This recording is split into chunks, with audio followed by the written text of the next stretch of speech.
Hello everyone, मैं नितिन शर्मा आप सभी का स्वागत करता हूं। और आज मैं आपको बताने वाला हूं कि सर ये क्या है। ये आपको एक जो है वो पाइप नज़र आ रहा होगा। ये पाइप क्या है? ये है एनजी ट्यूब, जिसे हम अदर नेम से जानते हैं राइस ट्यूब। कि सर इसके सबसे पहले हम पार्ट्स के बारे में जानेंगे कि सर ये क्या कितने पार्ट्स होते हैं।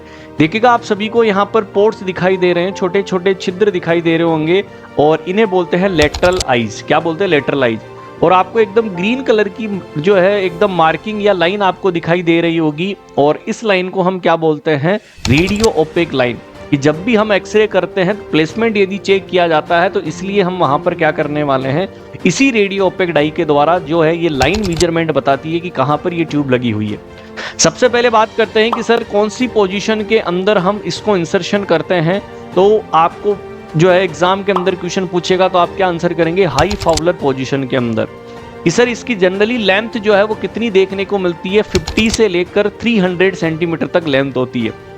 कि सर इसको मेजरमेंट किस तरीके से करें, तो आपको याद रखना है कि ये जो टिप वाला हिस्सा होता है, ये जीफोल्ड प्रोसेस तक लेकर जाना है, टिप ऑफ द नोज तक लेकर जाना है। देन हम क्या मेजरमेंट करेंगे? जो हमारा ईयर लोब होता है वहां से हम क्या करेंगे? मेजरमेंट करेंगे कि इतनी हम इंसर्ट करने वाले हैं। देन कि सर इंसर्ट करते समय सर राइट नोस्ट्रिल से डालें या लेफ्ट से यदि इंसर्ट करें, तो हमारी जो प्रायोरिटी होती है वो लेफ्ट नोस्ट्रिल से होती है। तो ये भी एक क्वेश्चन एग्जाम के अंदर बनता है कि सर इसको जब लुब्रिकेशन किससे किया जाता है, तो ध्यान रखना वाटर सोल्यूबल जेली से हम लुब्रिकेट करते हैं करीबन 3 से 4 इंच तक। कभी भी हम 2% जाइलोकेन जेली से नहीं इंसर्ट करते हैं, क्योंकि उससे एस्पायरेशन निमोनिया होने के ज्यादा चांसेस होते हैं। देन कि कभी कभी जब हम इंसर्शन करते हैं तो पेशेंट को कफिंग होती है, ठीक है, डिस्ट्रेस, रेस्पिरेटरी डिस्ट्रेस की कंडीशन होती है, वॉमिटिंग आने की स्थिति पैदा हो जाती है। तो हमें कुछ देर के लिए रुकना है, जब तक डिस्ट्रेस सबसाइड नहीं हो जाता है तब तक हमें इंसर्शन नहीं करना है।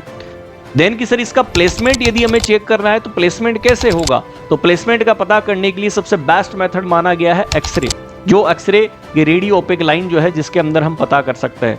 देन सर हम कैसे पता कर सकते हैं? गैसिड जो है गैस्ट्रिक सीक्रेशंस निकाल सकते हैं, एसिडिक एनवायरमेंटल होगा स्टोमक के अंदर, या वूज टेस्ट करते हैं। वूज टेस्ट मतलब 10 ml एयर को पुश कर दिया जाता है डायरेक्टली, और हम स्टेथोस्कोप से साउंड सुनते हैं कि क्या साउंड आ रहा है। तो वूज टेस्ट भी हम कर सकते हैं।